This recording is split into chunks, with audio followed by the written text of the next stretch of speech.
Eh bien, bonjour à toutes et tous.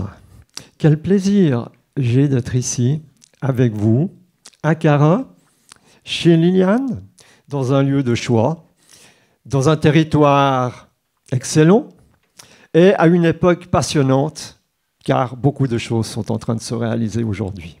Je sais que si vous êtes ici, c'est que vous avez de l'intérêt, vous ouvrir à la connaissance, vous souhaitez développer votre propre conscience du vivant. Vous aimez Genève, je pense, et peut-être encore plus, vous aimez Gaïa, la planète. Gaïa, qui a malgré tout un aspect plus féminin que masculin, même si le masculin n'est pas loin, en fait. Dans ce sens-là, eh bien, nous allons partager un moment, je pense magique. Une question que je me suis posée, enfin qu'on peut se poser tous, en quoi ce territoire est-il particulier? Alors, je rentre dans une petite série de comptines, là. Si on posait cette question-là juste après la Deuxième Guerre mondiale, 1946, posant la question à un Genevois XY, qu'est-ce qui fait que Genève est particulier dans le monde? Celui-ci, ce personnage que j'interviewe là, il me dirait, je prends ça, c'est lui qui s'exprime au travers de ma parole. Il dirait, écoutez, il y a une grande institution qui s'est installée depuis la fin de la Deuxième Guerre, c'est l'ONU, bien sûr, que vous connaissez. Et puis, juste avant, 20 ans avant, c'était la Société des Nations. Voilà, ce serait une raison convenable. On poserait la question à un autre Genevois juste à la fin du 19e siècle. Il dirait, écoutez, c'est ici que s'est fondée la Croix-Rouge. Henri Dunant et tout son charisme, voilà, a soulevé quelque chose d'extraordinaire. Et cette institution est née. Puis, on redescend un petit peu dans le temps. On est juste après la Réforme. Le Genevois en question, il dit, écoutez, on a juste une personne extraordinaire, il s'appelle Calvin, et il a réussi à focaliser toute une série de forces pour qu'un rééquilibrage se passe au niveau de la religion. Il y a eu quelques défauts et ratés dans ce moment-là, hein. Mais voilà. Et puis, on va un petit peu descendre dans le temps. Et là, ça rejoint un petit peu ça rejoint la géométrie sacrée. Je croise un tailleur de pierre à la rue du Puy-Saint-Pierre. Il travaille dans les sous-sols de la maison Tavel, en train de construire les caves, fin du 12e. Je lui pose la question. Il me dit, écoutez, c'est intéressant parce que nous sommes en train de construire les bases d'un édifice pour une famille importante, cultivée et qui apprécie de développer sa conscience. Elle m'a demandé de venir ici pour appliquer la géométrie sacrée dans ces caves du XIIe siècle. Et à l'intérieur de cette géométrie, il y a les constantes égyptiennes. Voilà.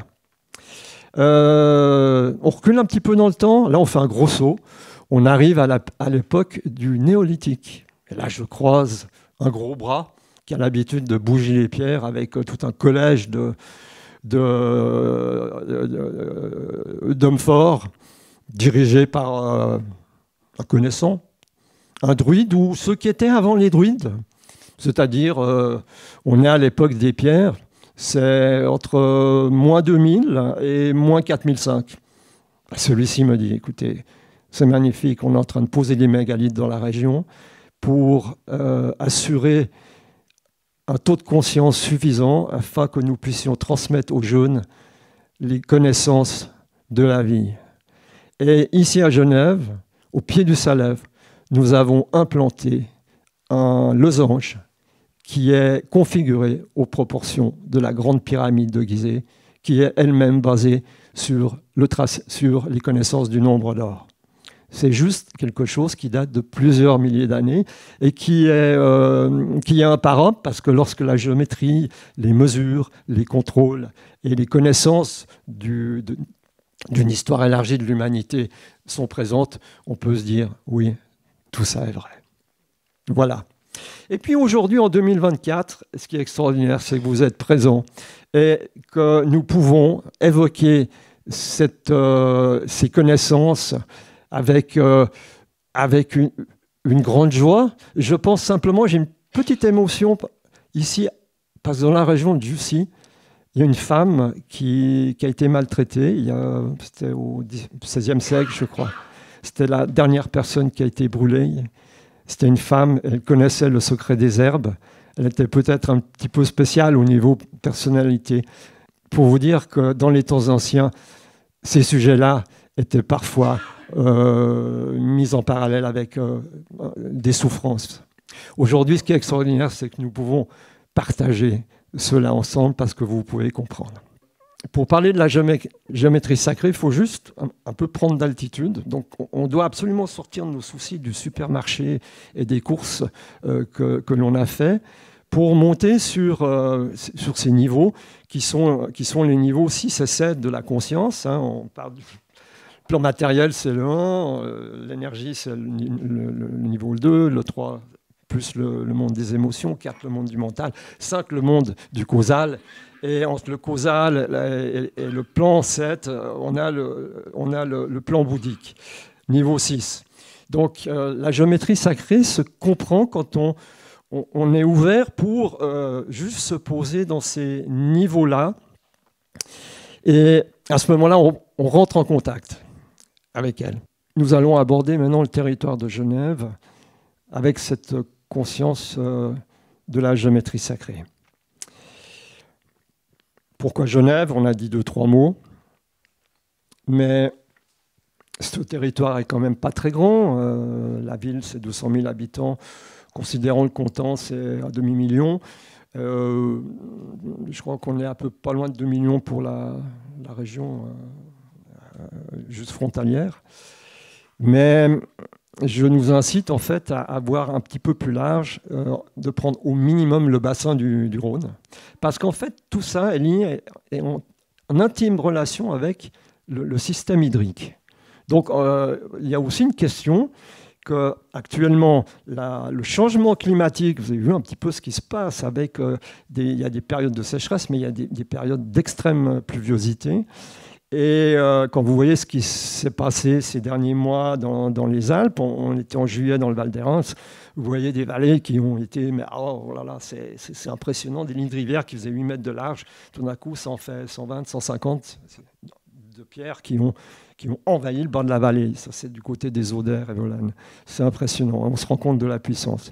Donc, en fait, le changement climatique est très lié à l'eau parce que la transformation planétaire actuelle se fait pas par accident. C'est-à-dire, ce que vous voyez, c'est l'expression, en fait, d'une planète qui est en train de changer son niveau de conscience avec l'humanité. Et ceci va créer un échauffement. Bien sûr, le gaz à effet de serre, oui, c'est une chose qui est présente. Mais il y a tout d'abord un échauffement de Gaïa qui fait qu'elle a tendance à élever sa température. Après, il y a d'autres facteurs humains ou collatéraux qui sont en parallèle. Et le système hydrique, il est extrêmement sollicité. Parce que si je reviens à cet aspect causal ou bouddhique lié à la source, c'est que l'eau est la première manifestation du Créateur dans le domaine de la manifestation. Les Égyptiens, qui étaient très très bien équipés pour parler de tout ça, ont appelé ça le Noun, l'océan primordial. Et il préexiste avant même la création des premières terres. Tout est contenu, y compris les terres.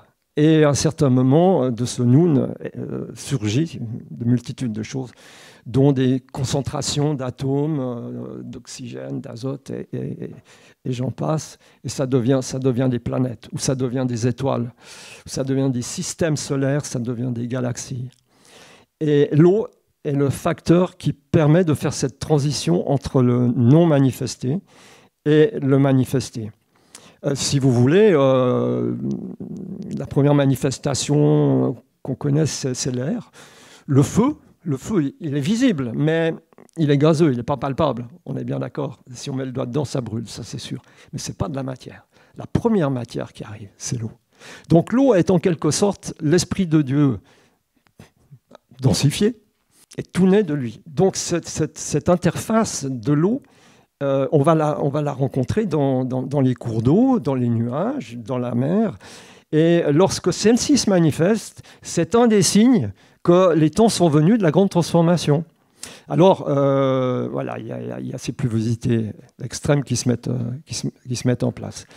Et il se trouve qu'elles sont, les manifestations de l'eau sont très fortes dans l'arc alpin actuellement, et particulièrement dans le secteur côté ouest, c'est-à-dire Mont-Blanc, Gothard. C'est surtout dans cette zone. Et il y a une zone qui est très aspectée, c'est le Valais actuellement. Lorsqu'on avance dans l'étude du territoire, ça fait partie d'une étude qui peut être publiée à partir dans 13 mois. Elle peut être publiée, j'espère que je serai à l'heure pour le faire, c'est qu'il y a des fonctions dans le territoire qui sont en fait dictées par le Créateur et la géométrie sacrée. Vous avez une montagne qui a la fonction d'être le point d'origine, qui est en l'occurrence le Mont Rose. À côté, vous avez le Cervin, qui est lié à l'appréciation du vivant. Voilà. Il y a 13 points comme ça qui ont en quelque sorte des fonctions, et ce sont des superaccélérateurs relais de la transformation planétaire.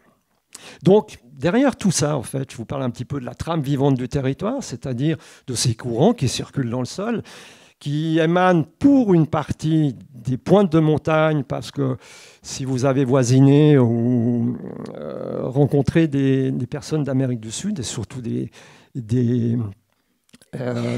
peuples autochtones, comme les Quechua, quand ils voient une montagne, ils ne voient pas des rochers, ils voient simplement un apou, c'est-à-dire un esprit tutélaire qui habite la montagne. Et ça, c'est intéressant de rentrer en contact avec ce niveau de conscience, parce que ici aussi, nous avons des apous, on va les appeler différemment ici, hein, qui habitent les montagnes, c'est-à-dire des grandes consciences. Évidemment, c'est des consciences sur des plans qui sont différents d'une autre, mais toujours est-il, c'est des consciences de la vie. Donc, elles ont des rôles à tenir. Voilà, elles le font très très bien, à mon avis. Quand on va avancer dans les nombres, le 3, qui est la manifestation la plus tangible du Créateur, on arrive ensuite dans le 4. Le 4, c'est la stabilité, c'est la matière. C'est aussi une forme de... Peut-être ça en sert un petit peu le 4. Mais on va aller plus loin, on va aborder le 5. Je fais ça de façon très rapide. Le 5 est très intéressant parce qu'il est lié au changement. Donc lorsque vous avez la forme pure du 5, c'est le pentagone. Si vous l'étoilez, c'est-à-dire vous reliez les points ensemble, vous avez la matrice du nombre d'or, c'est-à-dire le code phi qui est complètement intriqué dans un pentagone. Dans la création, il y a 3 formes planes qui permettent de construire toute la création. Ce sont le triangle, le carré et le pentagone. Les autres pas. Pourquoi ? Parce qu'il faut créer des volumes. Et à part le 1, avec le 1, bon, c'est peut-être une sphère, mais la sphère, c'est incertain. Vous voyez ? C'est un zéro, c'est un point. Il y a un principe d'incertitude. C'est comme le Créateur, est-ce qu'on est sûr qu'il est là ? À certains moments, oui, à d'autres moments, non. Avec le 2, vous tracez une ligne. C'est ni une surface, ni un volume. Avec le 3, vous pouvez créer un tétraèdre, un icosaèdre. Avec le carré, vous créez un cube. Avec le pentagone, vous créez un dodécaèdre. Mais avec le 6, vous ne pouvez pas.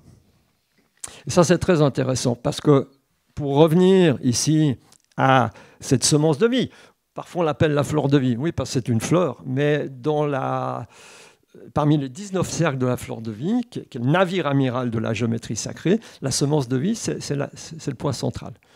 En même temps, c'est n'importe lequel des 19 cercles qui contiennent cette matrice-là. Puis c'est aussi le symbole de Kara. Liliane, voilà, tu as très bien choisi ce symbole. Il vient de la nuit des temps. Il est aussi vieux que la création, quelque part. Alors, le 6, c'est le nombre frontière. Et il se trouve qu'on dit, et je le transmets également, la fleur de vie, on la verra dans la présentation, est le navire amiral de la géométrie sacrée, c'est-à-dire c'est le grand navire qui conduit toute la barque, où il y a tous les outils du créateur. Eh bien, c'est une suite d'hexagones. Mais quand on rentre dans la fleur de vie, on va voir en fait qu'il y a une profondeur. C'est une tridimensionnalité qui va vous amener au tétraèdre et qui va vous amener à l'octaèdre. Et là-dedans, on commence à rentrer dans la multidimensionnalité. Donc, pour que le créateur puisse disposer des 9 puissances, de 1 à 9, eh bien, à partir du 6, il faut qu'il courbe l'espace. Mais le problème, c'est qu'avec le 6, ça ne marche pas. Par contre, on sait qu'on peut faire des sphères à partir d'hexagones. Et ça, c'est seulement depuis à peu près 30-40 ans qu'on crée des grandes géodes architecturées avec spécifiquement des hexagones. Mais pour pouvoir courber le plan hexagonal, on a besoin de quoi? On a besoin de l'eau.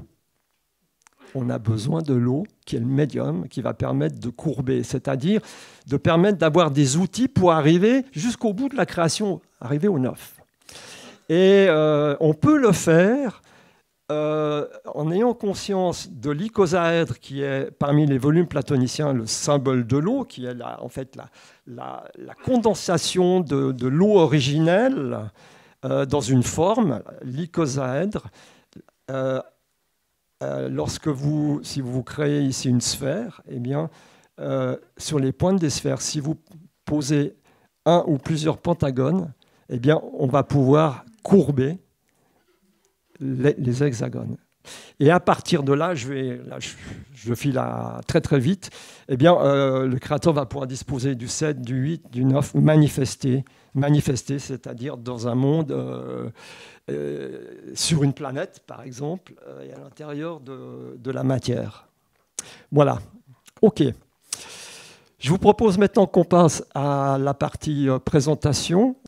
Donc, nous allons parler de la géométrie sacrée du territoire de Genève-Mont-Blanc. Le mot Corrète, je me permets juste de l'écrire parce que c'est cette lettre, en fait, révèle ce qui est contenu dans le sac de la Vesica Piscis, c'est-à-dire des connaissances qui sont liées au rayonnement de la source, l'aspect masculin, comme la géométrie. Hein, on a tendance à dire que c'est assez masculin. Et puis, en ce qui concerne Gaïa, l'aspect féminin, eh bien, on est dans du mouvement, des arcs de cercle, des ondes et des vibrations qui sont parfois associées à un archétype de la création qui est le serpent. Et que les Chinois, dans le Feng Shui, appellent facilement un dragon, par exemple. Ces puissances contenues dans le Corinthe, eh bien, on va un peu les lire dans le territoire. Vous avez ici les 3 géométries sacrées principales du territoire du Grand Genève au Rhône. Nous n'allons pas parler pratiquement de celles qui sont à gauche et à droite, parce qu'on ne tiendrait pas dans le temps imparti. On va se concentrer sur le triangle d'or. Le triangle d'or, je l'ai présenté à partir de 2018-2019 dans les grandes conférences, mais on n'a pas eu le temps vraiment de rentrer dans des points de détail. D'une part, parce que ce n'était pas le moment, et moi j'avais besoin un peu de maturité, parce que déjà pour parler de ce triangle, il faut juste dire, mais attends, d'où il vient? Donc, pour vous en connaissez la genèse, mais je l'explique dans mon livre, c'est qu'en 2001, j'étais en train d'étudier le territoire en relation avec notamment le Feng Shui, et puis j'avais une carte IGN devant moi, un crayon et tout, j'étais sur ma table à dessin, et puis, subitement, j'entends, j'ai une pensée qui me traverse, relie 3 points du territoire avec des traits. Et voilà, cette pensée me dit, c'est là, c'est là et c'est là. Je le fais. Sur la carte IGN, je tire les points, puis je me rends compte, en fait, c'est un triangle qui a l'air un petit peu équilibré. Puis il me rappelait quelque chose, ce triangle. Bon, alors j'investigue, ça s'est passé peut-être en 1 heure de temps, puis je me rends compte, en fait, c'est un triangle aux proportions d'or, c'est-à-dire qu'il y a une base qui est 1, Et puis les côtés comme ça, valent phi, c'est-à-dire 1,618 par rapport à... Voilà, ça c'était en 2001, la première expérience avec un triangle. Puis dans les semaines qui ont suivi, j'ai commencé à chercher, mais d'où ça vient cette information. Et je vois que les 3 points du triangle sont, en fait, sont des lieux qui sont plus ou moins connus, où à chaque fois, vous avez une Vierge Marie, ou en tout cas l'expression du féminin sacré manifestée, particulièrement avec la Vierge, ou avec Marie, tout simplement. Et le temps passe. En 2016, au moment où j'entreprends l'écriture du livre, je sens que je dois absolument parler du triangle, et j'étais un petit peu circonspect, parce que, en fait, c'est moi qui ai découvert ça, mais personne d'autre en parle. Donc, est-ce que ce que je dis est juste ? Donc, j'ai commencé à décoder, aller sur ces points, travailler en bioénergie, en géobiologie, pour dire, mais est-ce qu'il se passe vraiment quelque chose ? Oui, j'ai pu confirmer que ce sont des hauts lieux vibratoires qui sont tous reliés par ce qu'on appelle des ley lines, c'est-à-dire des cordes énergétiques, des lignes d'énergie, qui sont plutôt domiciliés dans le sol et qui fonctionnent ensemble. Ok, alors j'ai pris un peu d'assurance, puis je dis bah oui, quand j'en parle, il faudra qu'on me fasse confiance, parce que personne avant, jusque-là, ne pouvait contrôler ou confirmer ceci. Depuis, j'ai pris de l'assurance, pour de multiples raisons. Voilà, juste avant au milieu de l'écriture du livre, cette voix est de nouveau venue vers moi. Elle m'a dit, il faut que tu rajoutes un mât à la pointe du triangle. C'est ce que vous voyez dans la partie haute. Et ok, je regarde. Donc l'axe était déjà déterminé de ce triangle. Il est précisément, la base est configurée par rapport à un axe de 60 degrés par rapport au nord-sud que vous voyez dans cette ligne ici, qui est marquée. C'est l'azimut nord-sud. Donc il y a une orientation très précise qui est basée en fait sur l'hexagone, sur la géométrie 30, 60, 120 degrés, 180 degrés. Puis je tire le triangle et je vois qu'il arrive exactement sur le Mont Blanc du Taku, c'est-à-dire la pointe de gauche des 3 pointes du Mont Blanc. Je dis ça c'est intéressant. Puis je mesure. Je vois qu'entre la pointe du triangle et le Mont Blanc du Taku, il y a exactement la même distance que la base du triangle entre Vezancy à gauche, à la base, et le pas de l'Écluse à droite, dans des points précis de ces endroits. Voilà. Voilà, donc ça a commencé à prendre forme. Et puis, assez rapidement, mais je ne l'ai pas publié au début, ce n'était pas encore vraiment mûr, j'ai vu qu'il y avait des dimensions spéciales. C'est de ça dont je vais vous parler, mais ces dimensions, elles sont reliées en fait avec le plan bouddhique, c'est-à-dire le plan d'où émane la géométrie sacrée, c'est-à-dire ce qu'on peut appeler les codes cosmogoniques. Vous savez, en physique quantique, on vous dit par exemple, pi, c'est vraiment quelque chose de fondamental, ainsi que phi, le nombre d'or. Or, pi, on l'a tous appris à l'école, en tout cas pour ceux qui s'en rappellent, c'est 3,1416. Donc ça veut dire que si vous avez un cercle de 1 de diamètre, vous avez un pas de 3,1416 de circonférence. C'est juste des grandes données, ça nous paraît naturel quand on sort de l'école de ça, mais en réalité, derrière ceci, se cache en fait le créateur. Parce qu'on parle de constante, c'est-à-dire dans l'univers connu, alors là où on est allé, c'est-à-dire peut-être pas très très loin, le cercle et la sphère sont omniprésents, et dans l'infiniment grand et dans l'infiniment petit. Ce qui veut dire qu'on parle de code, de code de la création, et les scientifiques dans le domaine quantique parlent de code cosmogonique. Mais au moment où vous faites descendre cette sphère en relation avec le plan terrestre, pour dire, écoutez, si je veux manifester le nombre pi en mètres, il faut que j'aie un étalon. Donc je vais prendre le mètre, qui ne sort pas du hasard d'ailleurs. Et puis on peut vérifier que si on trace avec un grand compas ou une corde, un cercle de 1 mètre de diamètre, vous allez dérouler la corde, vous avez 3 mètres, 14 centimètres après. Donc on appelle ça une constante cosmométrique, parce que c'est une constante de l'univers qui s'est en fait densifiée et qui a pris une forme et qui donne en quelque sorte un tempo, on pourrait parler d'un étalon ou peut-être d'une note pour un musicien, d'une note fondamentale. Voilà. Et ce qui est intéressant, c'est qu'en fait, il y a dans le triangle d'or des constantes cosmologiques et des constantes cosmométriques.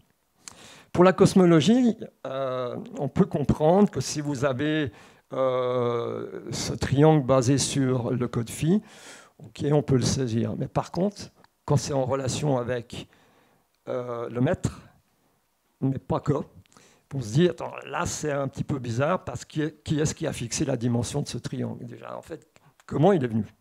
Voilà, je vais avancer un petit peu. Voilà, vous le voyez ici, donc positionné au niveau territorial. Donc cette grande base ici, c'est pratiquement une parallèle dans le bas, hein, parallèle au Jura. Ça touche le piémont du Jura. À gauche, vous avez Besançon. À droite, Mourech. Je vais nommer les points. Et puis, à la pointe, on se trouve dans le reposoir, c'est-à-dire dans le piétement ouest des Aravis, de la chaîne des Aravis. Et puis plus loin, vous arrivez à la pointe du Taku. Et ce triangle d'or, qui est dessiné en jaune ici, couleur de l'or, eh bien, il a une forme très mouvante, serpentine, en rouge. Et ça, c'est la grande veine d'énergie qui provient du Mont Blanc. Quand je dis qu'il provient, quelque part, c'est une autoroute à double sens, mais c'est surtout l'énergie circule surtout du Mont Blanc jusqu'à Genève.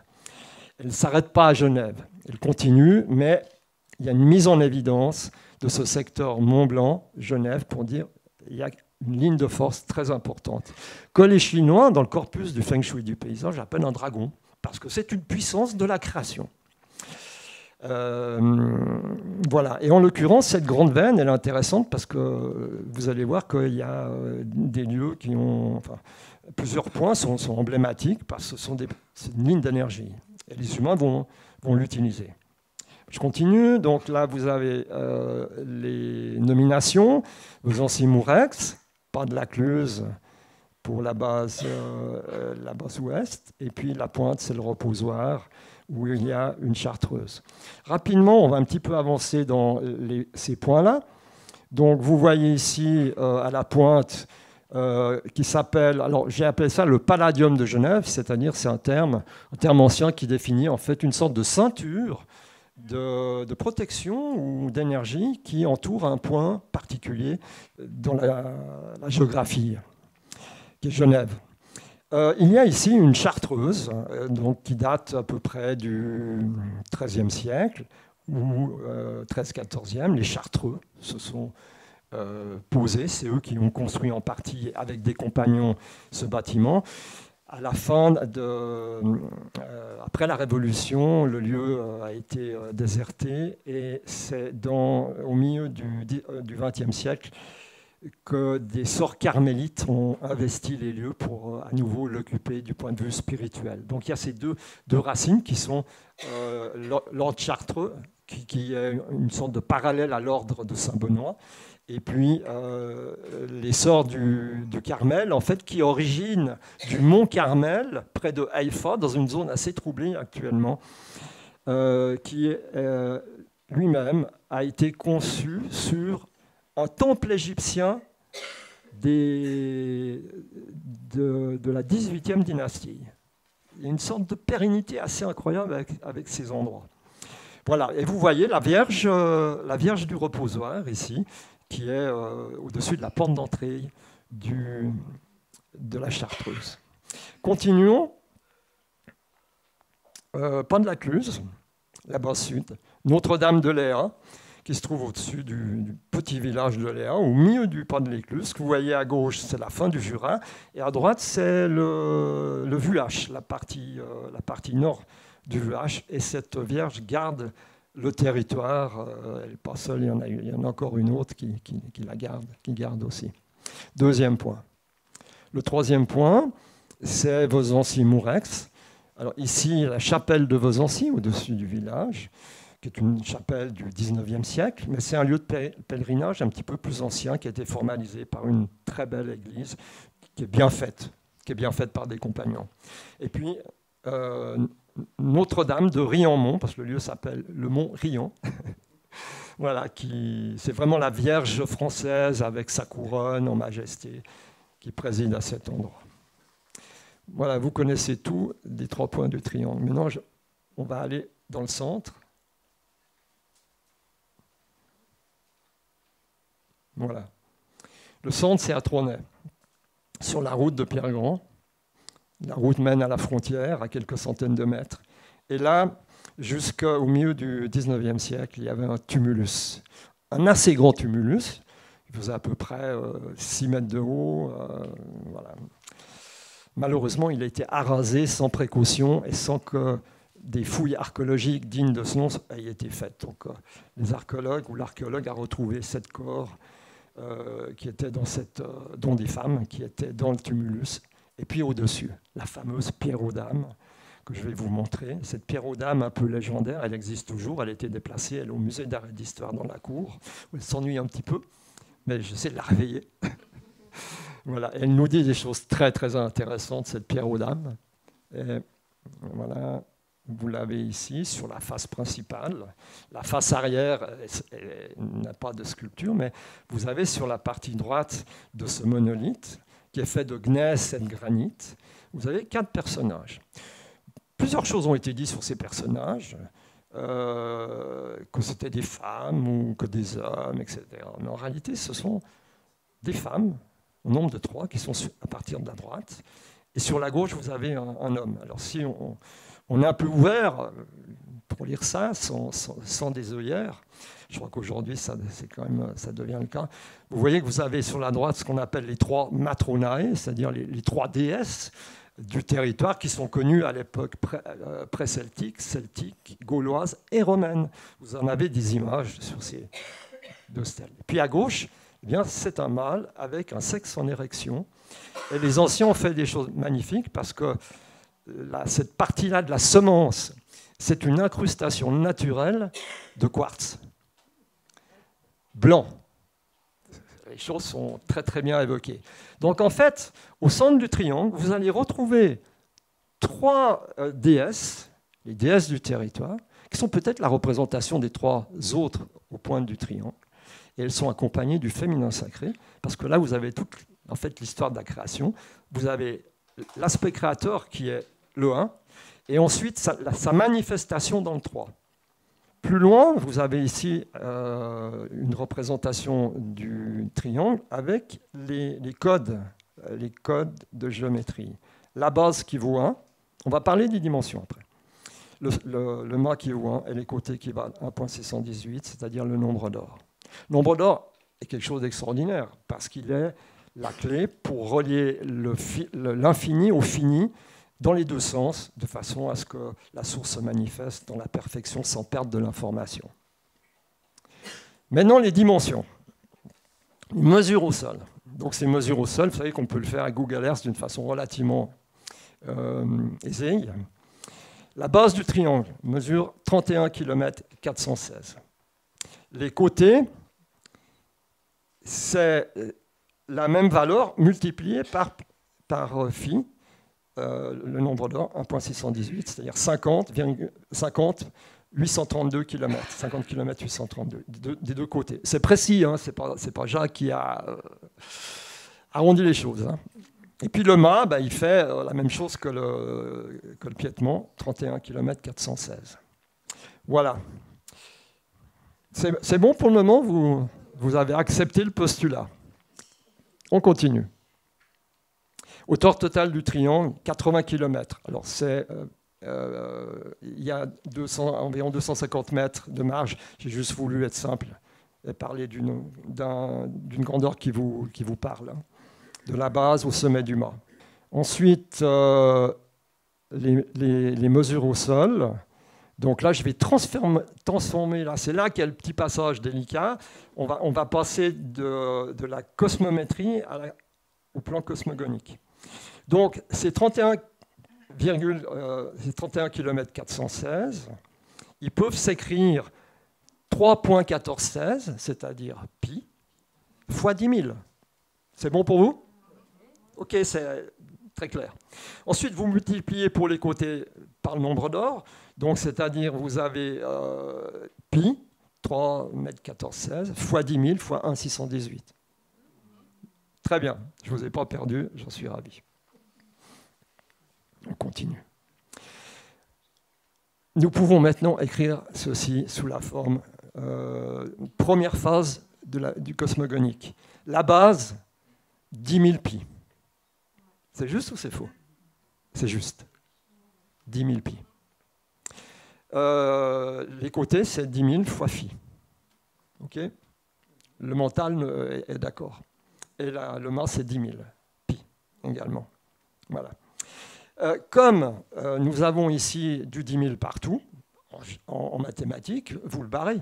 Voilà, vous barrez, et vous revenez à ces informations de base, c'est-à-dire que le triangle d'or, c'est 1 phi, 1 phi. D'accord? Ok.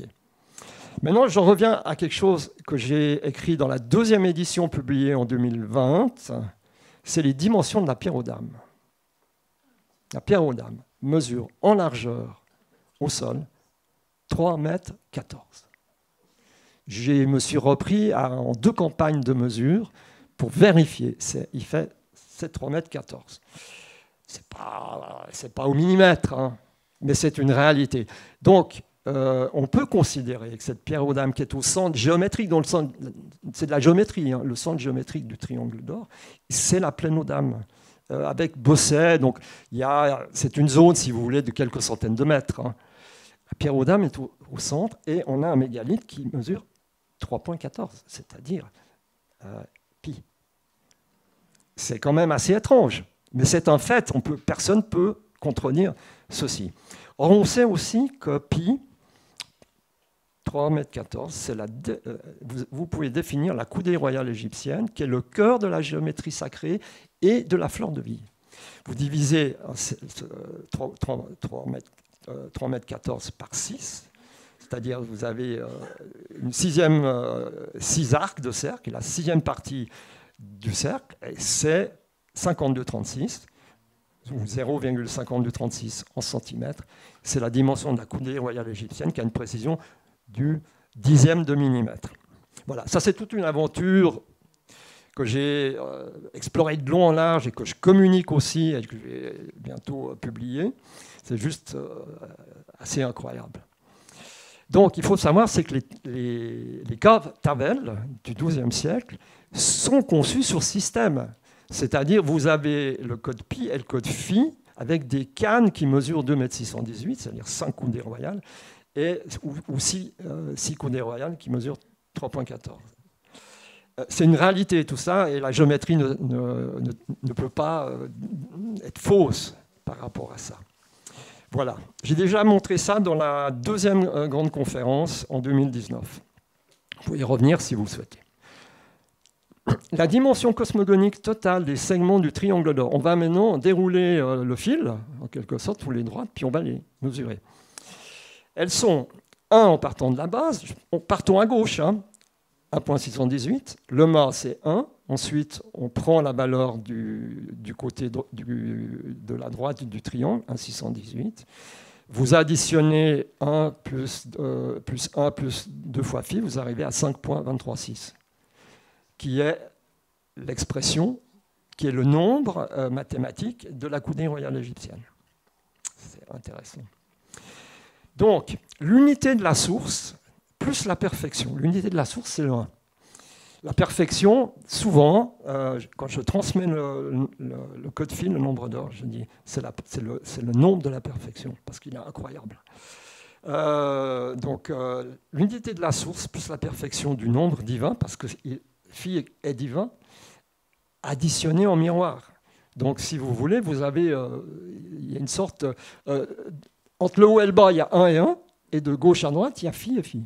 Il y a un miroir qui est là. Et c'est que les miroirs, ils renvoient toujours en fait, à l'œil qui voit l'autre, donc au créateur. Je continue. Voilà.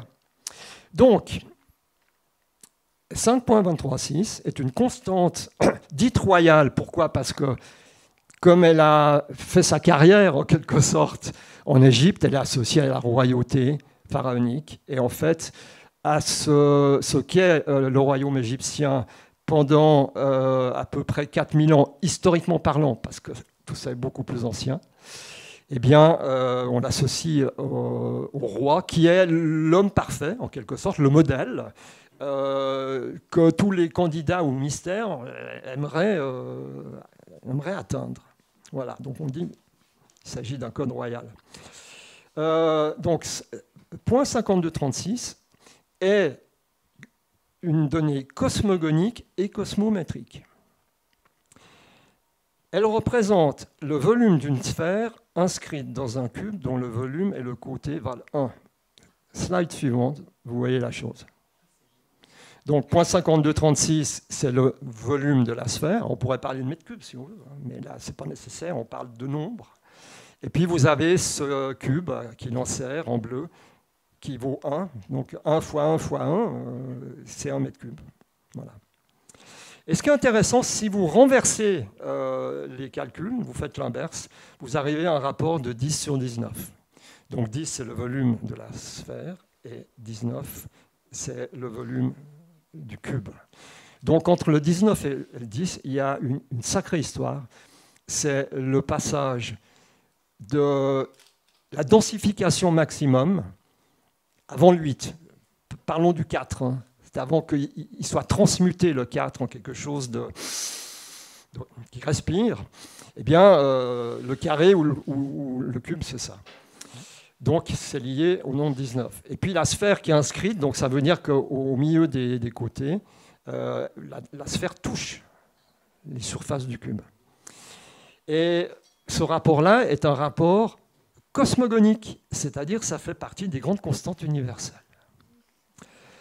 On va faire maintenant le pas de sauter jusqu'en Égypte, parce que la clé de la compréhension de tout le système et de ce qui se passe à Genève, on doit la faire sur la base de la lecture égyptienne, un petit peu se déplacer.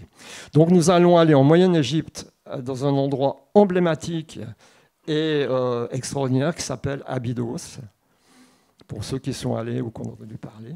Abydos, en Haute-Égypte, derrière le temple de Séti, qui se trouve sur le haut de l'image derrière, qui est de la 19e dynastie, vous avez un temple souterrain qui s'appelle l'Osiraion. Cet endroit-là est incroyable parce qu'il n'est pas égyptien.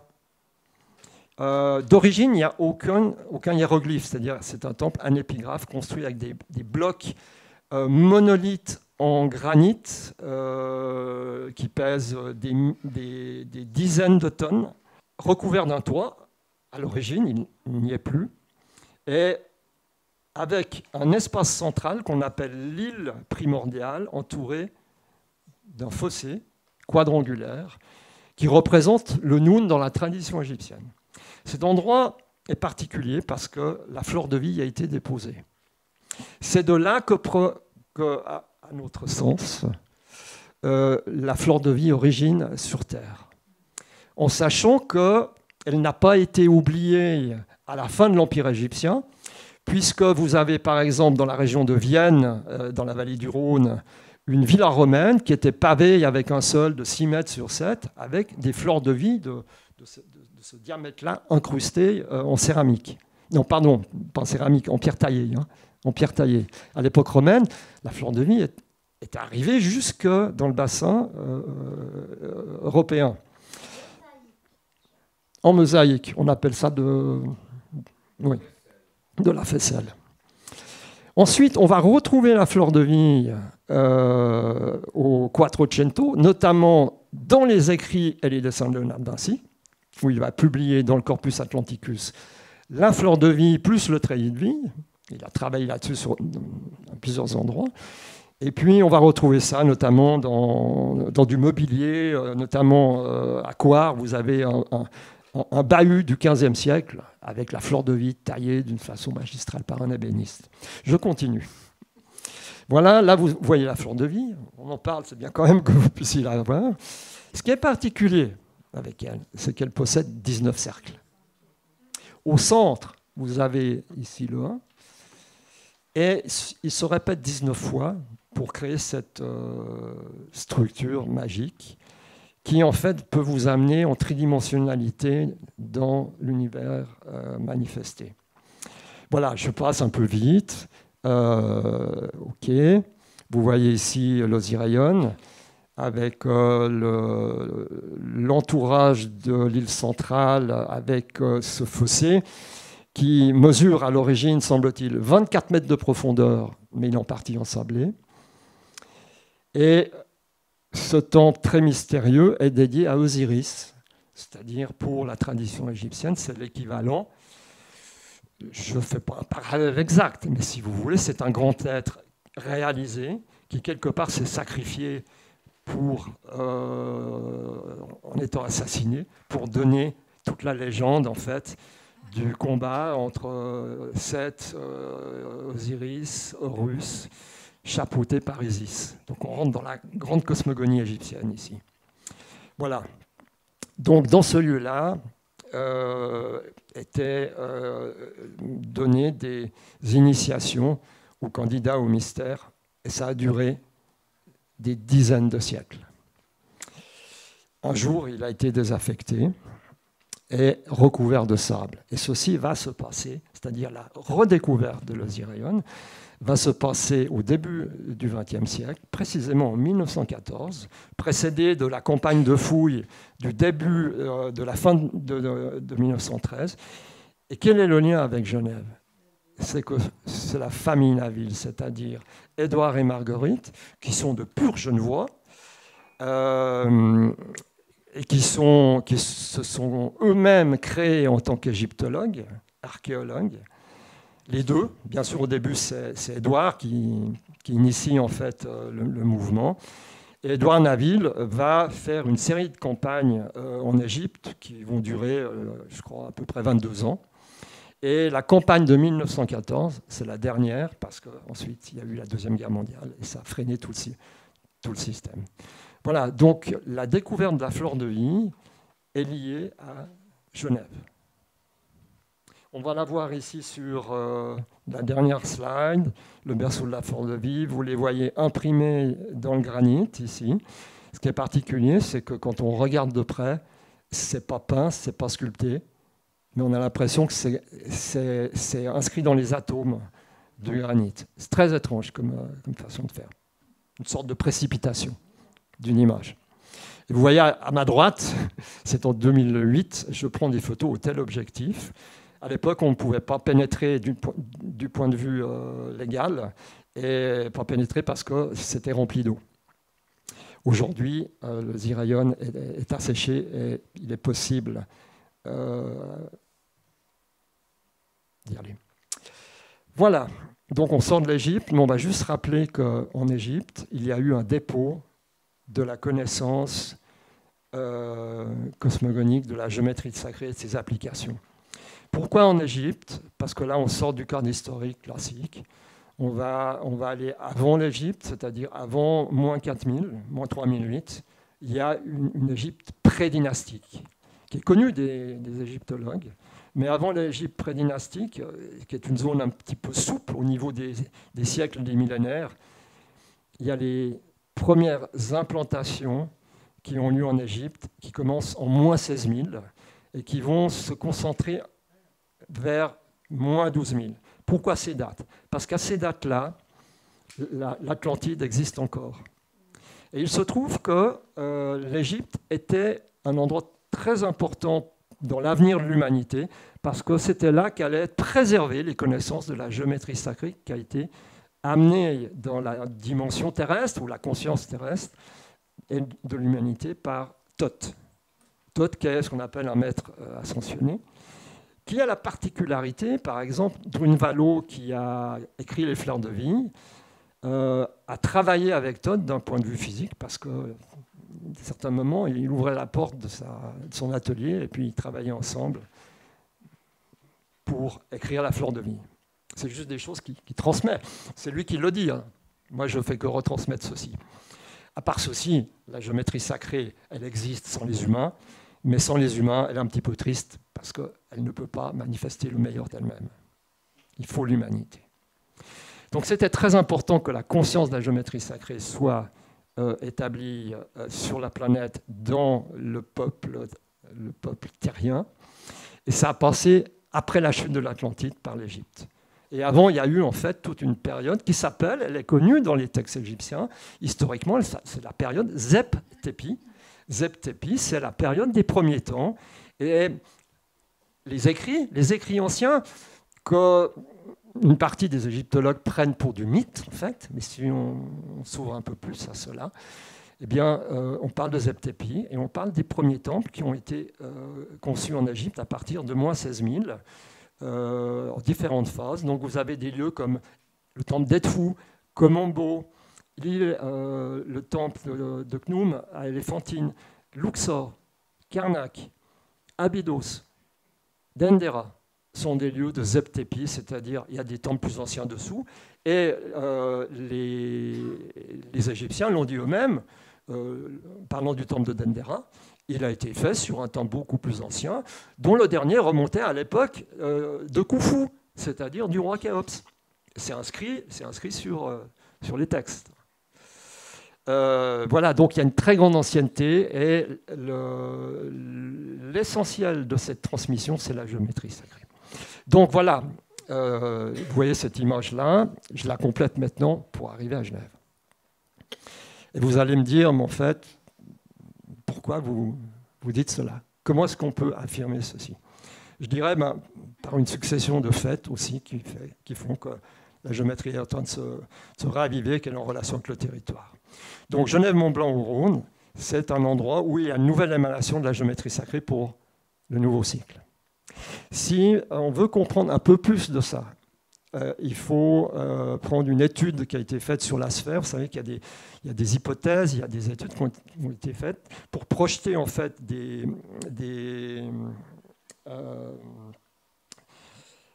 volumes platoniciens qui sont faits à base de triangles, pentagones et carrés sur la Terre et qui a une sorte de grille en fait qui sous-tend le plan terrestre. Vous voyez ici qu'il y a 3 lignes qui sont manifestées. Ces 3 lignes, ça fait partie de la grille, mais elles sont connues avant qu'on connaisse l'existence de cette grille, c'est-à-dire à la fin du XXe siècle.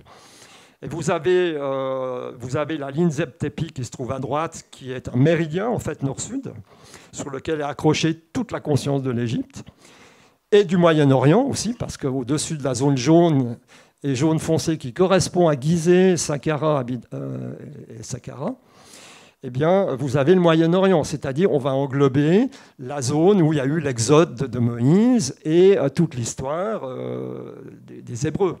Et avant eux, c'est toute l'histoire de Sumer, de cette région. Une région agitée, hein, vous le savez. Et puis la ligne de gauche, c'est-à-dire qui ramène un peu sur la gauche du dessin, c'est ce qu'on appelle le méridien penché, sur lequel il y a de nombreux sites sacrés, qui est en relation, dit-on, avec l'ancienne Lémurie. Et la 3e ligne, elle nous intéresse vertement parce que Genève est accrochée dessus. Et cette ligne s'appelle Michael et Marie. Michael, c'est Saint-Michel. Et Marie, il s'agit de Marie, donc l'entité qui représente le féminin sacré dans toute la tradition chrétienne. Voilà, donc la grille, je vous la montre très rapidement. C'est la ligne de Becker-Hagens, qui est un mélange de dodécaèdre icosaèdre, triacontaèdre, rhombique. On ne va pas rentrer dans le détail, mais cette grille est très cohérente. Et quand j'ai vu ça, j'ai compris en fait pourquoi cette ligne Michael-Marie intéressait Genève, parce que vous avez le territoire du Haut-Rhône, le Mont-Blanc, pile dessus, et Genève. Donc ça veut dire que cette ligne traverse le canton de Genève, pratiquement parallèle à l'axe du triangle d'or. Voilà, c'est un fait si on accepte le postulat, sachant que cette ligne est connue des anciens, c'est-à-dire à l'époque gauloise, celtique, pré-celtique, cette ligne était connue. Et elle a été juste, quand je dis on, c'est-à-dire la conscience qui s'occupait de cette ligne, a changé les noms pour l'appeler, à l'origine, semble-t-il, la ligne Atlas. Eh bien, elle s'est appelée ligne Michael-Marie. Pourquoi? Pour qu'elle soit acceptée par la religion chrétienne. De cette façon, c'était une façon assez habile de dire on a de la géométrie sacrée, mais c'est totalement lié au Testament, à l'Ancien Testament, et tout va bien. Sur cette ligne, vous avez des grands ensembles mégalithiques, vous avez le Mont Saint-Michel, la cathédrale de Chartres est toute proche. Cette ligne, elle ne mesure pas 1 mètre de large, hein. Elle émane sur des dizaines et des dizaines de kilomètres. Donc c'est une force. Bon. On revient à Genève. Juste pour quelques mots pour l'esprit de Genève. Donc, il faut juste se rappeler, cet esprit de Genève, qui est en fait soutenu par tout ce dont on parle, eh bien, il existe en tant que patrimoine immatériel de l'humanité. Il est inscrit à l'UNESCO. Donc, vous avez dans ce petit encarté à droite, quels sont les points forts qui caractérisent Genève? L'esprit de Genève, il arrive, je crois, en 3e position ou en 2e position. C'est-à-dire qu'il y a un état d'esprit ici que l'histoire a noté. Et au 19e siècle, lorsque la SDN et auparavant la Croix-Rouge commencent à venir à la surface, eh bien, on évoque cet état d'esprit qui va à la conciliation, qui va à la discussion, à l'esprit de paix, à la rencontre avec l'autre et le respect de l'autre. Donc ça prend corps et aujourd'hui, voilà, c'est inscrit au niveau du patrimoine mondial. Il y a peu de gens qui le savent. Genève est connue avec 2 stèles de l'Antiquité, de l'époque gauloise et romaine. L'une d'elles ici, qui est inscrite comme ceci, à l'Auguste Geneva, c'est-à-dire la déesse Geneva. Il s'agit du féminin sacré. Et c'est Aurelia Firmina, fille de Marcus, qui a fait ériger ce monument par testament environ 20 avant Jésus-Christ. C'était sous la cathédrale Saint-Pierre, trouvée lors des fouilles. Donc, Geneva est mentionné concrètement. Il s'agit d'une sorte d'entité qui est de mode féminin. Et comme ce n'est pas la seule stèle très ancienne, on sait qu'il y avait au moins 2 personnes qui l'ont identifiée à cette époque-là. Donc cette déesse, elle va faire des siennes puisqu'elle va se manifester dans les siècles suivants.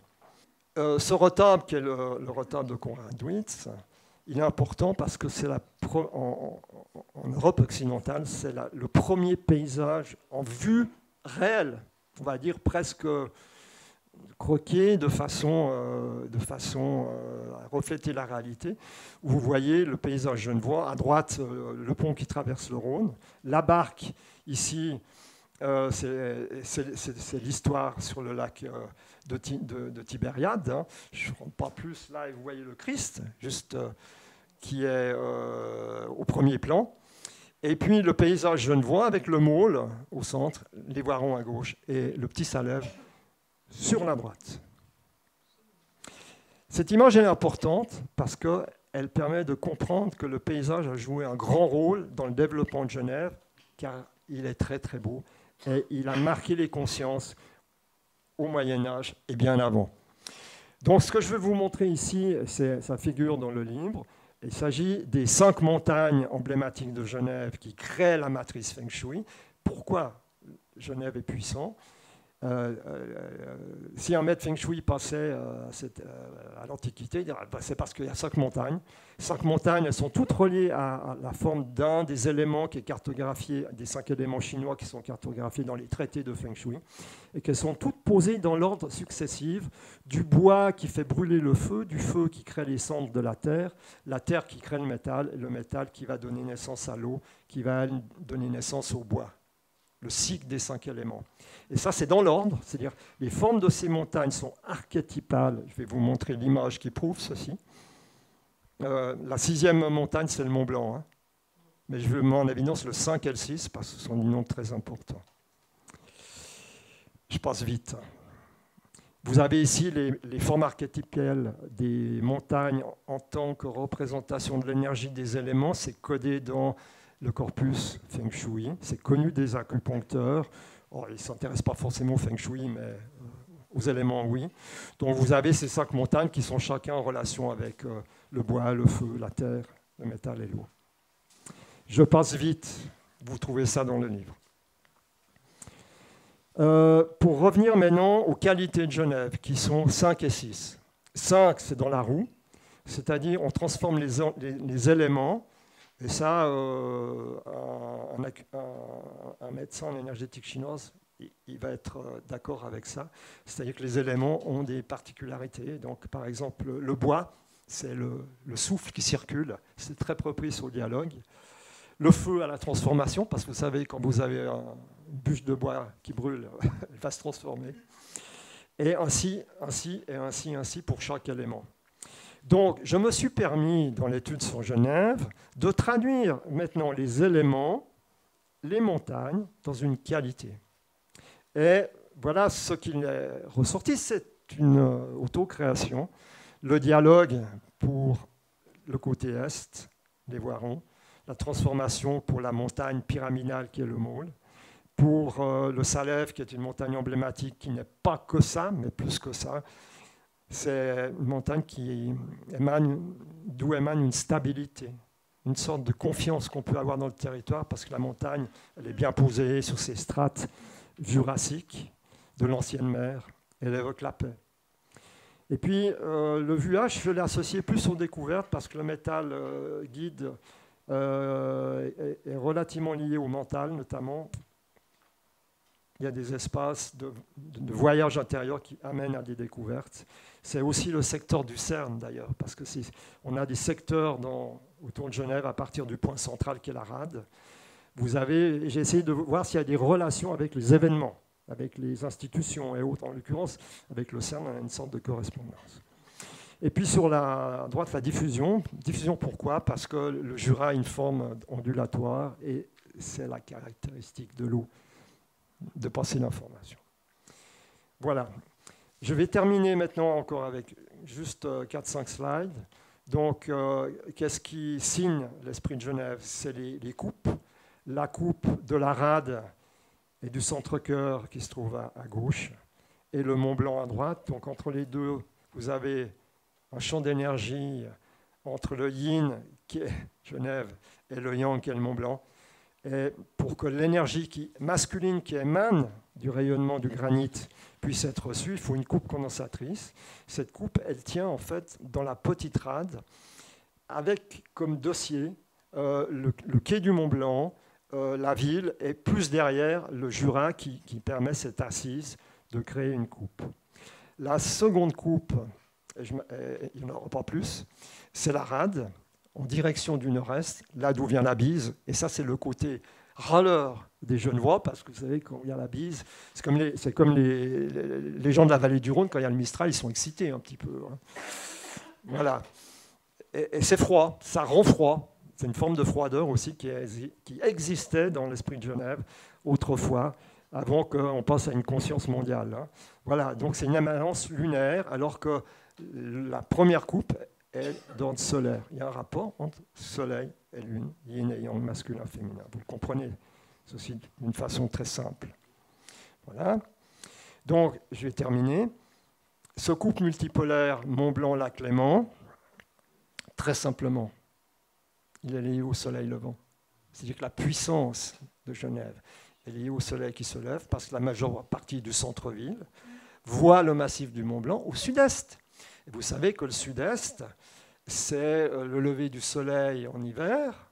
On dit aussi que Genève, son signe, est le Capricorne, c'est-à-dire qu'il tient surtout sur une énergie qui s'exprime au mois de décembre, fin novembre, décembre.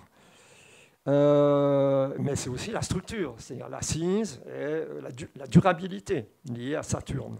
Donc ce soleil levant qui va se déplacer plus sur la gauche en été, mais il va se lever précisément sur la pointe du Mont Blanc, donc du Mont Blanc, le point sommital à 4810 mètres, le 8 décembre. Le 8 décembre. Et je me rappelle que mon maître quechua à l'époque au Pérou, Juan, m'a interpellé, il m'a dit « Mais est-ce que tu connais la date anniversaire du lieu où tu vis ?» Alors je m'en doutais un peu parce que mon étude était en route. Je dis « Oui, c'est le 8 décembre. C'est le moment où le soleil se lève sur la pointe du Mont Blanc. » Et tout ça, vous trouvez ça dans le livre, donc en détail parce qu'il y a plus que ça. Et c'est une signature de Genève, elle est liée à la naissance du soleil. Et ceci imprègne l'état d'esprit d'ici. Lorsque vous voyez ce paysage, alors Jean-Jacques Rousseau, il l'a vu. Sans doute qu'il a dû être, vous savez, les sentiments, l'expression des sentiments, Jean-Jacques Rousseau a excellé en ceci.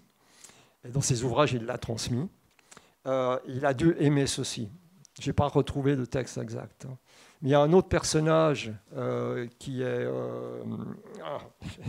j'espère que j'arrive juste à rappeler le grand peintre Ferdinand Adler, qui lui a saisi cette magie du Mont Blanc en croquant sur toile le soleil qui se lève au-dessus du Mont Blanc.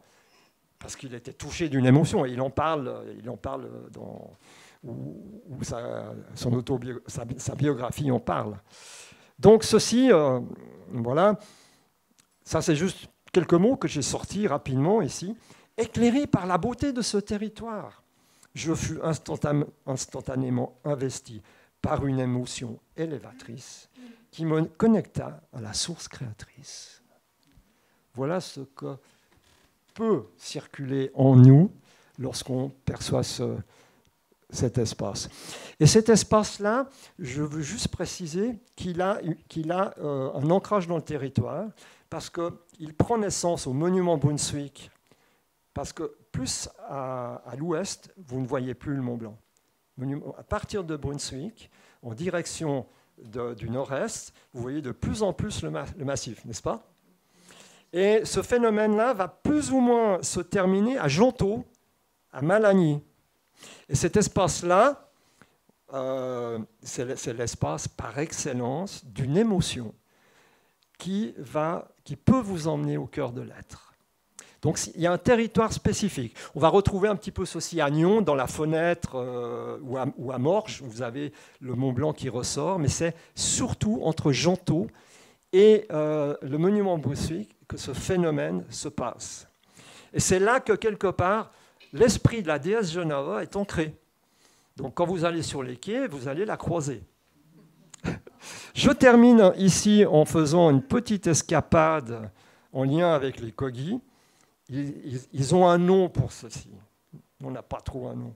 Ils s'appellent ça Shibulama. Shibulama, c'est une émanation. Et voilà ce qu'ils en disent.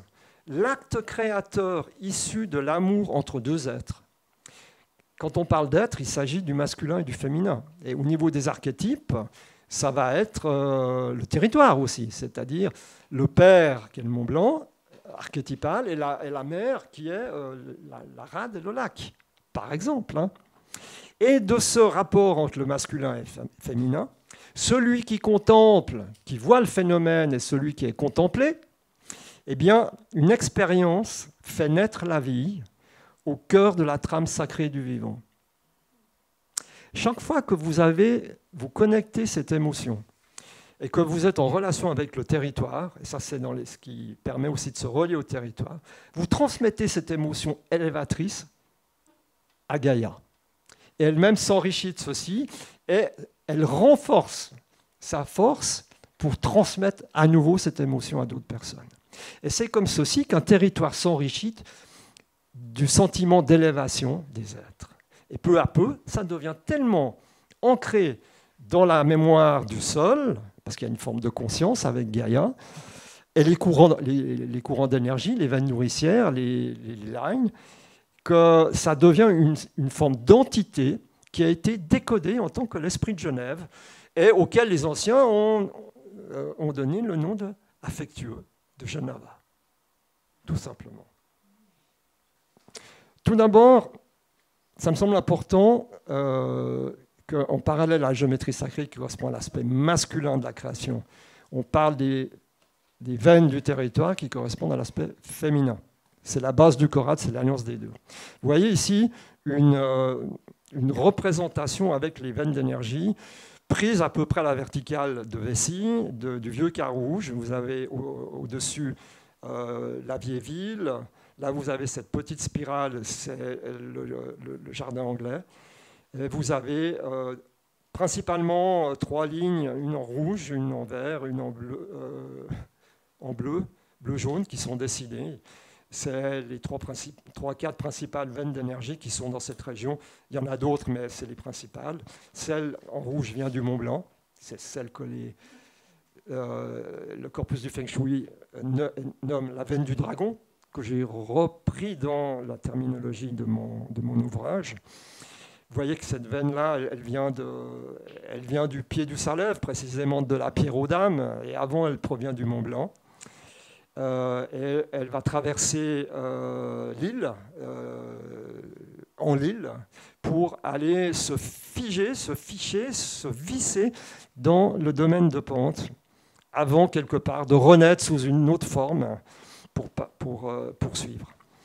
Et puis, en bleu, il s'agit de la grande veine qui vient de la vallée du Rhône, qui est une veine nourricière, sur laquelle Carouge est complètement organisé au niveau urbanistique, avant l'époque sarde qui a amené une autre configuration d'amis du territoire. Et puis vous avez des croisements. Alors, par exemple, le croisement entre la ligne bleue, la ligne jaune, c'est marqué quadruvium, et la ligne rouge, bien, ça a donné le nom de Carouge, parce que quadruvium veut dire croisé, c'est devenu Caroggio, et c'est devenu Carouge, tout simplement. Donc cette croisée-là, alors elle est célèbre, et quand j'organise des visites de Carouge avec mon épouse Brigitte, on va voir la zone du Chat Noir, parce que c'est l'épicentre du phénomène, là où les bars ne désemplissent jamais, sauf les jours de fermeture. Ça attire les gens, parce que c'est puissant. Voilà. Donc cette image-là, elle est juste importante parce que c'est, à mon avis, la première diffusion de ces informations sur une carte. Elle a été montrée au département du territoire à Anthony Rogers, avec la complicité de Philippe Roch, qui a dédicacé notre ouvrage. Voilà, on s'intéresse à transmettre ceci. Donc ça, c'est connu de la commune de Carouge aussi. On a fait un premier pas. On a fait un deuxième pas aussi. Et petit à petit, ça va devenir quelque chose de plus concret pour le développement urbain, à mon avis. Mais il faut attendre un petit peu encore. Maintenant, je vais vous montrer la relation entre le territoire et l'urbanisme. Et ça, c'est important, parce que ça va nous permettre de comprendre aussi ce qui est en rapport avec le grand projet, qui n'est qu'un projet, qui ne verra peut-être jamais le jour, vous savez de quoi je parle. Voilà, vous voyez ici, sur une prise en altitude, sur Google Earth, en 3D, vous avez les trams. Alors, la trame jaune, c'est cette veine qui vient de la vallée du Rhône et qui passe au Bourg-de-Four, qui va se fixer dans le jardin anglais. En rouge, vous voyez la veine qui vient du Mont Blanc, avec une bifurcation à Conches qui va faire traverser cette bifurcation, cette vénule, à l'endroit du Chat Noir, à Carouge. Vous voyez une ligne en bleu. C'est une veine que vous ne connaissez pas, que j'ai nommée la veine de Gaïa parce qu'elle est extrêmement féminine. En médecine chinoise, elle est liée au méridien Conception, qui arrive jusque-là et qui part au niveau du périnée. C'est un méridien très important pour l'équilibre du corps et la gestion des organes et du plan de cet aspect du féminin dans notre corps. Cette veine-là, elle passe à Carouge. Vous voyez qu'elle prend naissance à Conches. Elle longe Florissant, le lieu qui fleurit, parce qu'il y a deux veines d'énergie magistrale qui passent à cet endroit-là. Et j'adore, en voiture, naviguer sur ces courants, parce que je les perçois, et ça m'enrichit. Puis ensuite, cette veine en bleu passe par Champel. Elle va traverser les falaises. Elle va passer au pied de la colline de Pinchat, ensuite elle va retourner précisément à Comzières. Elle est connue, je veux dire, elle a été cartographiée. Ce qui est important, c'est que vous avez ici en trait blanc la ligne du Séma. Donc je vais vous montrer, vous êtes les premiers à voir cette image parce qu'elle n'était que dans un dossier d'une étude que j'ai réalisée pour une commune. Voilà. Donc vous voyez sur une seule planche, ça va être l'avant-dernière, vous voyez en trait droit sur la gauche de haut vers le bas le tunnel du Séva, en pointillé, hein, Euh, en, en vert, vous avez la veine de Gaïa qui passe au pied de la colline de Pinchard. Et puis en bleu, vous avez une structure d'eau souterraine qui irrigue Carouge, c'est l'eau de la nappe de l'Arve, mais qui circule là de façon condensée. Ça fait partie de la géologie du territoire. Et puis vous voyez également que cette ligne en vert jaune, elle monte dans la verdure de Pinchard. Vous voyez cette sorte d'excroissance. Eh bien, il s'agit de cette veine nourricière qui est le méridien Conception, qui a été choquée par le tunnel, c'est-à-dire le percement du tunnel Sèvres. Pourquoi ? Parce que ces veines, on ne les voit pas, mais on peut les ressentir, on peut d'une certaine façon les mesurer. Et d'ailleurs, le projet d'une cartographie, ça veut dire qu'il y a des moyens de le faire. Il faut simplement admettre le paradigme. Eh bien, ces veines, elles ont une altitude dans le sol. Elles peuvent être à Ronson, un tout petit peu plus haut, mais souvent elles sont plus bas. Et en l'occurrence, à peu près à 10 mètres sous le sol de la zone du Val d'Arve, vous avez la veine. Mais il se trouve que le tunnel est à 10 mètres dessous. Et il y a eu une convergence, mais exacte, entre ces deux particularités. L'une très matérielle, c'est un tunnel en béton, et une veine d'énergie immatérielle, mais qui existe en termes énergétiques, si on l'accepte. Et là, il y a une collision, et la veine a été arrachée, déchirée, malmenée, ce qui fait que cette zone-là pose problème à multiples niveaux, notamment des perturbations dans le tissu bioénergétique, qui a fait qu'une commune s'est dit mais il faudrait peut-être qu'est-ce qui se passe dans les bâtiments qui sont autour de cet endroit où il y a beaucoup de monde qui travaille. On aimerait savoir un peu plus. Donc il s'agit d'un mandat que j'ai réalisé et où j'ai mis en évidence ceci. Donc peut-être cette image, elle va aider à ce qu'il y ait une prise en compte de ces phénomènes, notamment pour réparer la blessure. Pour vous dire aussi que ce genre de phénomène, alors il n'est peut-être pas très fréquent, mais là il est paroxytisme, c'est-à-dire c'est vraiment des circonstances qui font que. Et en l'occurrence, c'est plusieurs hectares qui peuvent être perturbés au niveau de l'ambiance, des relations humaines, parce que ça influe sur nos propres énergies et nos propres comportements. Donc j'essaye maintenant, j'ai toute une planification pour réparer tout ceci, mais en incluant, j'aimerais, le canton et les CFF et la commune pour que ouvertement soit fait quelque chose.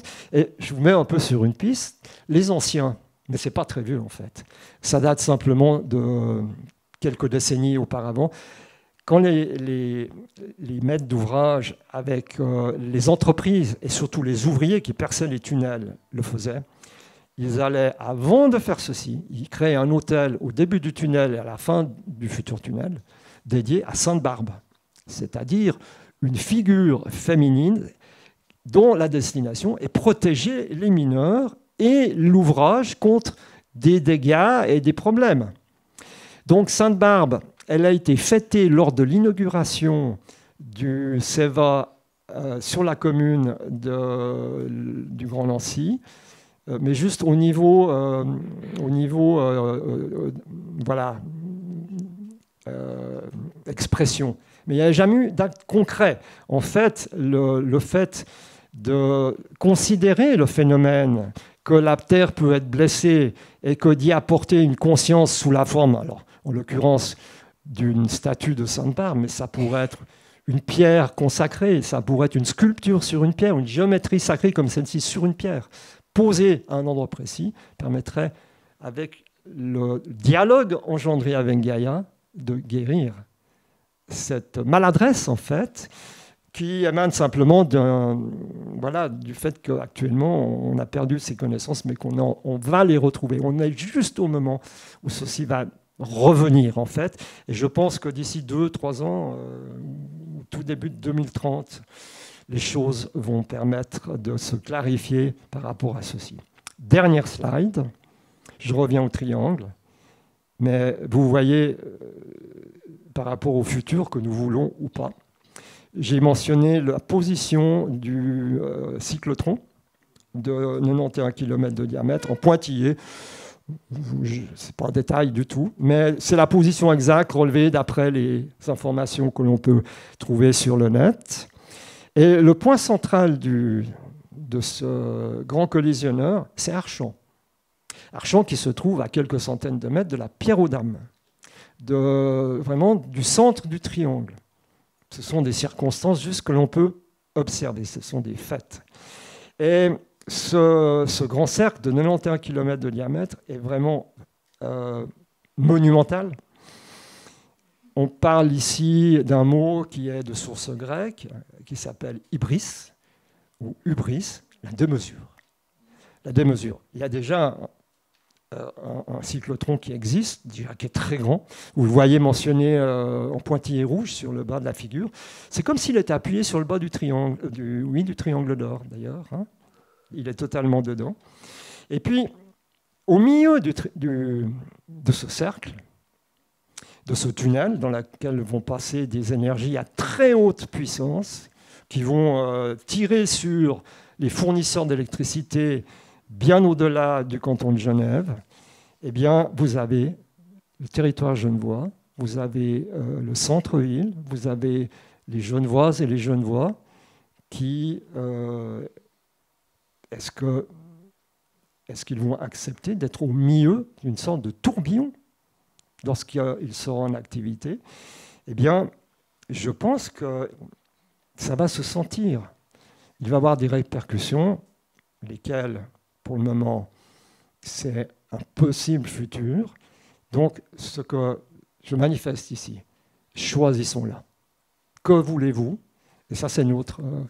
c'est la mission de la conscience, c'est la mission de la sagesse, c'est la mission des 6 valeurs de Genève.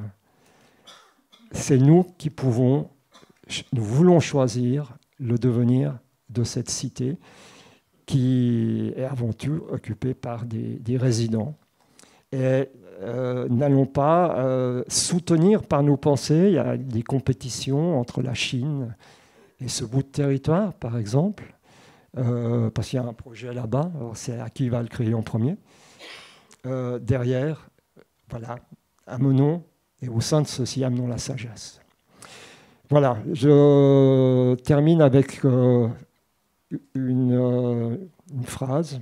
Vous voyez cette image magnifique avec les 7 couleurs de l'arc-en-ciel. Genève, Mont-Blanc, au Rhône, est un centre planétaire honoré par la conscience d'humains éclairés.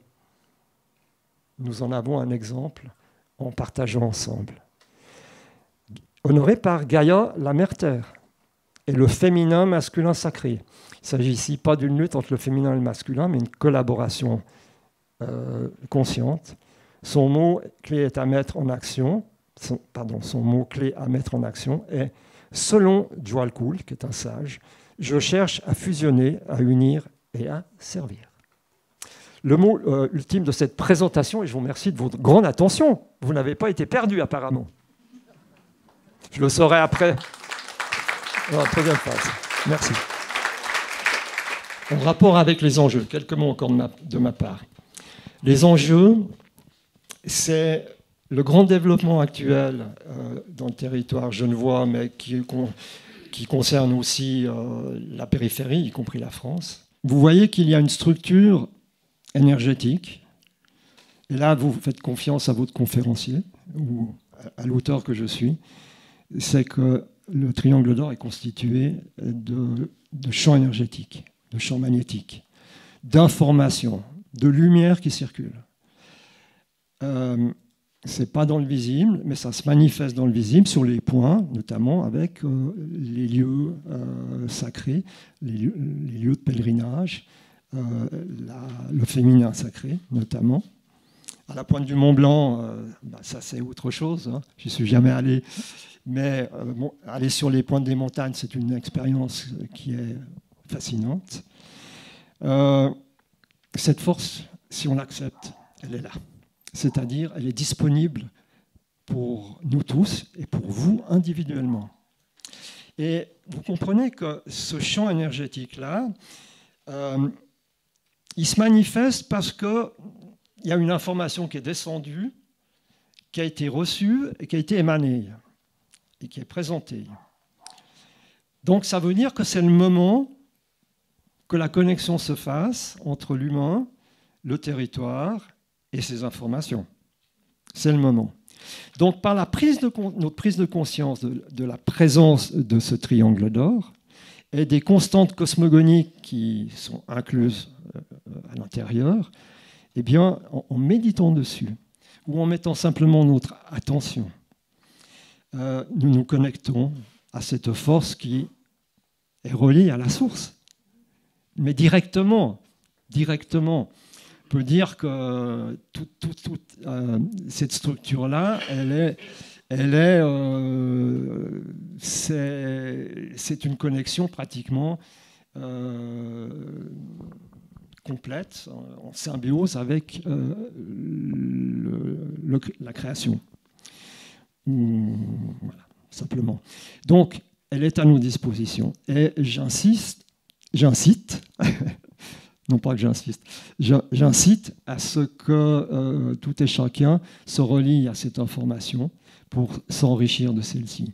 Et ce faisant, ça permet de nous enrichir d'une puissance qui est celle de la sagesse de la création. Et quand vous la possédez, on ne vous entortille plus. Vous ne croyez pas au mensonge, mais à la vérité. Et quand on parle du respect du territoire, il s'agit vraiment d'un rapport à la sagesse directement, qui est très présente à Genève en relation avec l'esprit de la cité, qui rayonne dans le monde. Et c'est à nous de nous connecter à ça pour pouvoir émaner cette force, cet alignement qui fait que, OK, j'ai des informations, mais je ne donne pas corps à ça. Même s'il y a des agendas, même s'il y a des discussions, même si on dit ça va polluer le territoire, ça va créer des problèmes, ou Genève va être encore plus connue, plus grandiosement connue dans le monde, ne rentrons pas dans ce jeu, en fait, qui est un jeu de polarisation qui va accentuer le phénomène de tension entre deux mondes qui ont juste de la peine à cohabiter. Ce qui est important aussi de comprendre, c'est que l'évolution actuelle et les prochaines années sont basées sur une transformation radicale de la conscience de l'humanité qui va peu à peu rendre difficile la justification des méga-projets.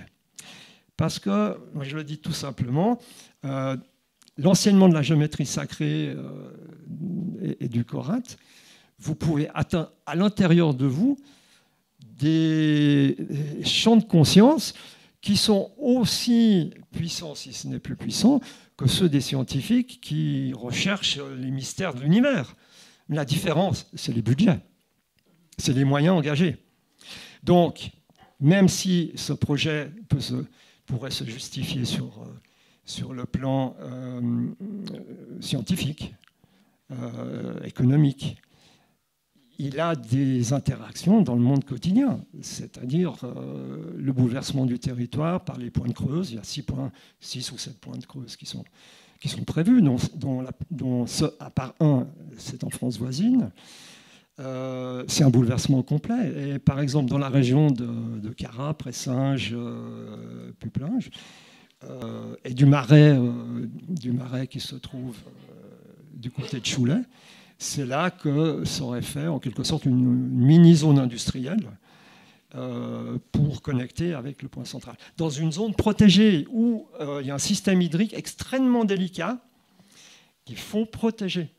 Et je pense aussi à la zone, pas de l'écluse, du Marais de l'Étournel, qui est un biotope reconnu au niveau international, au niveau de la migration des oiseaux et de la protection des eaux, et du point de vue dont on parle, c'est un point clé qui tient en quelque sorte le filtre des eaux de tout le territoire du bassin du Haut-Rhône, vu sur le plan énergétique, eh bien, c'est une zone qui va directement impacter le marais de l'Étournel. Et en plus, c'est une zone sismique. On trouve beaucoup de granit, donc c'est une zone très délicate. Au niveau géologique, je pense que voilà, il y a des études qui sont faites, mais est-ce que c'est sage d'aller si loin dans des projets?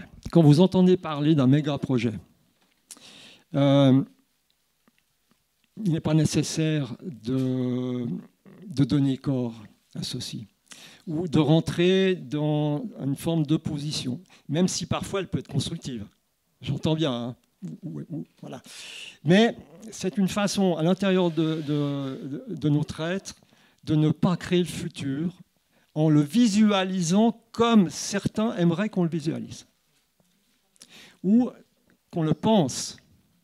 Donc le fait de ne pas donner crédit à ceci, c'est juste une affirmation de notre souveraineté intérieure pour dire « je crée mon futur ». Et je ne le vois pas comme ça.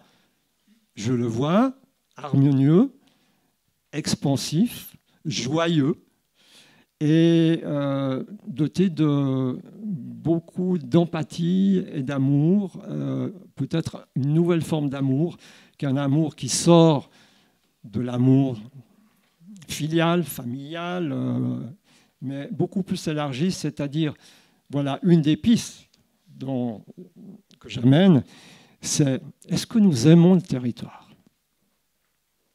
Est-ce que nous aimons Gaïa ? Est-ce que nous aimons les montagnes, les parcs, les forêts, voilà, les vers de terre? Si la réponse est oui, nous avons un grand pouvoir d'action, c'est de renforcer l'amour que nous avons pour la terre-mère. Et ce faisant, nous devenons des créateurs. Pourquoi ?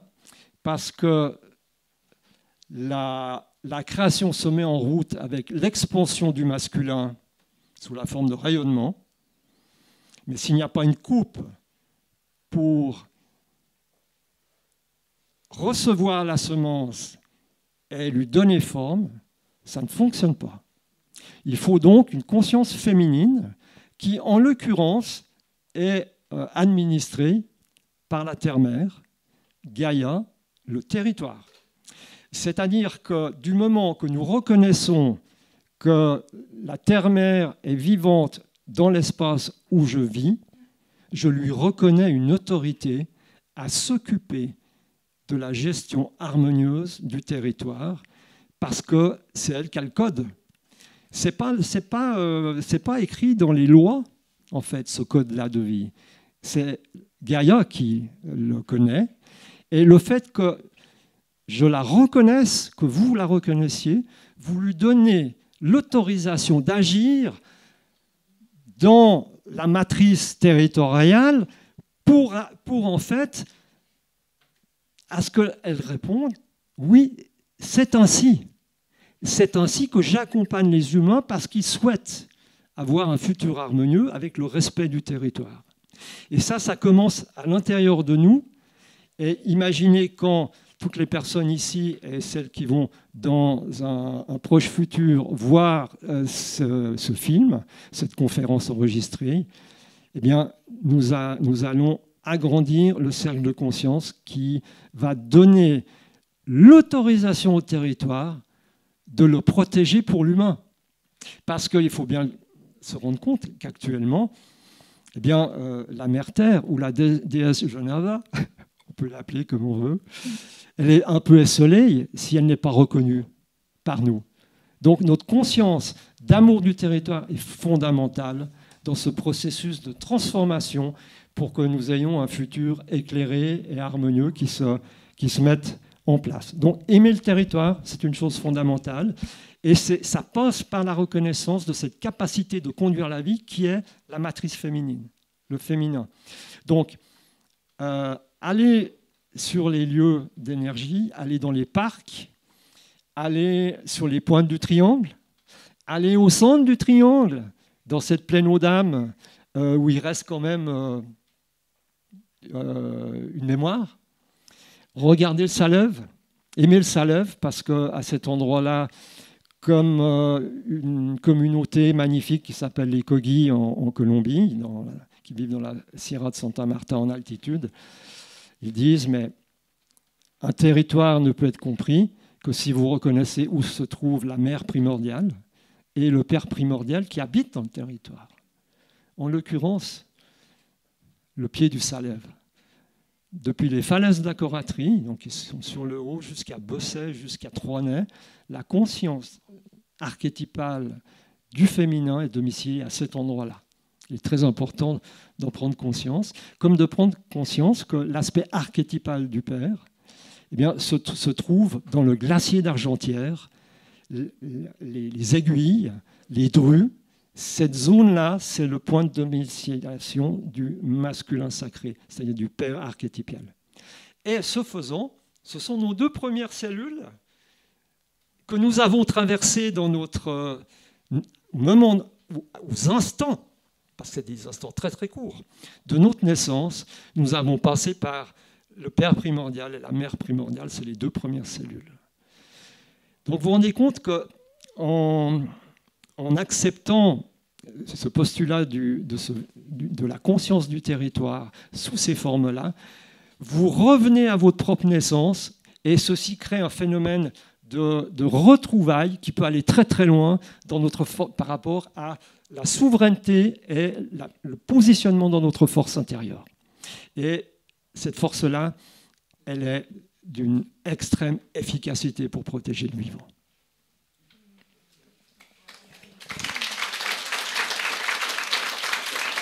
Merci. Merci.